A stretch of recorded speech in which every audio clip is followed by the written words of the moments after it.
ए नमस्ते चका नयन कमलांक पति वियोग संगते कलु तुम पादे स्तुति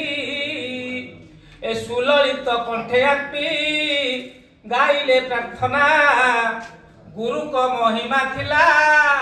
सेथिरे वंदना यही विद्यालय जे प्रधान शिक्षक धारणा को वर्णिथिले उद्देश्य सम्यक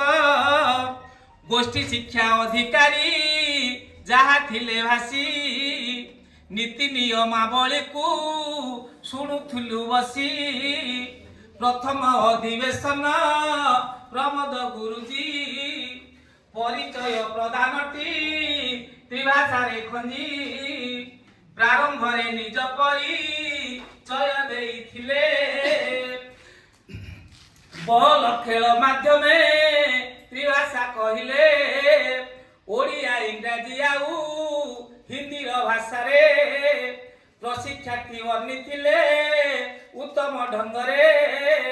5 दिन कार्यक्रम चलिबार पाई समय कार्यक्रम को थिला बंटा होई 5 दिन 5टी दल रे आमे होइलु बंटन दलपति बाछी कार्य होइला चयन किए विवरणी किए प्राचीर पत्र किए परिष्कार किए मुख्यांश लिखन किए करिवे श्रृंखला रक्षार दायित्व सारणी माध्यमे जना गला जे गुरुत्व पूर्व चढ़ुलाटी 43 वही नुआ आधार रे पंचा बन अच्छी होई ए प्रारंभिक परीक्षण देलु गुरुगण व्हाट्सएप माध्यम करिलु प्रेरण भारतीय परंपरा संस्कृति को नहीं पाठ्य पुस्तक जेपरी लेखा अच्छी होई जातीय शिक्षा नीतिर निर्देश को मानी ओसे आमर पाठ्य क्रम छंती लेखी भारतीय संस्कृति रे जहा अच्छी रही पंचकोशीय विकास व्यक्तित्वर पाई अन्नमय प्राणमय सह मनमय विज्ञानमय आनंद पूरी मनद्वय पंचपदी शिक्षण जा अच्छी प्रक्रिया अदिति बोध अभ्यास 3 गोटी ताहा आउ 2 गोटी एबे जहा अच्छी रही प्रयोग प्रसार सेउ अच्छी आउ 2 एनपी 2020 को आलोचना करी पुंखानुपुंखरे भावे देइथिले सारी पंचकोशी पंचपदी को आधार करी शिक्षण कार्यर शिक्षा सिंधुर एतरी नाविक बिहुने जन्हे सोते जाए नाव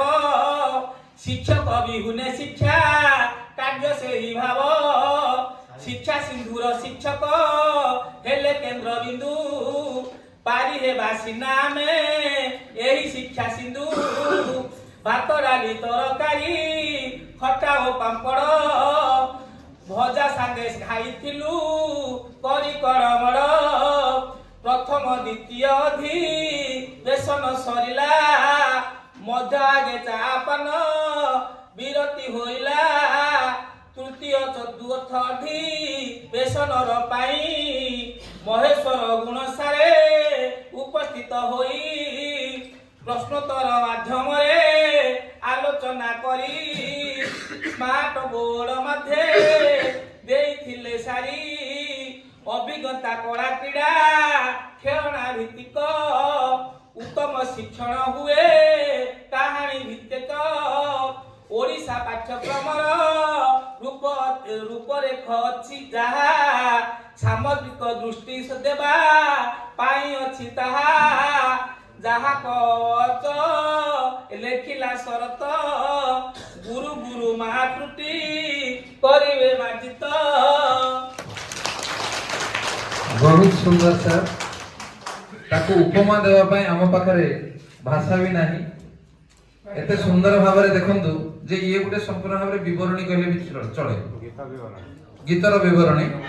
एवं जोड़ा की सारंकर माने सेतिकी समय से देइचंदी या पाए जदि एइटा पे तांकर दायित्व न थाए जदि एतिकी समय से देई पारि जंदी ताहले पिला मानक पई से केतिकी समय निश्चित भाव दउथबे तेणु तांको समस्त आमे करताଳି देई आमे निश्चित भाव अभिनंदन जणाइबा तांकर ए कार्यक्रम पे। तेणु बहुत सुंदर जहाँ समस्त मन को हसई खेली एवं तांकर कला को से प्रदर्शन करिथिबारु तेणु प्रत्येक शिक्षक शिक्षयित्री मानक ठारे निश्चित भाव किछि ना किछि कला लुकायित भाव अछि। तेणु ताको आपण परिस्फुटन करंतु एवं पिला मानक पाखकू सेटा जेमिति आपनकर सेई कलाटा को ट्रांसफर करंतु। धन्यवाद सर, बहुत बढ़िया।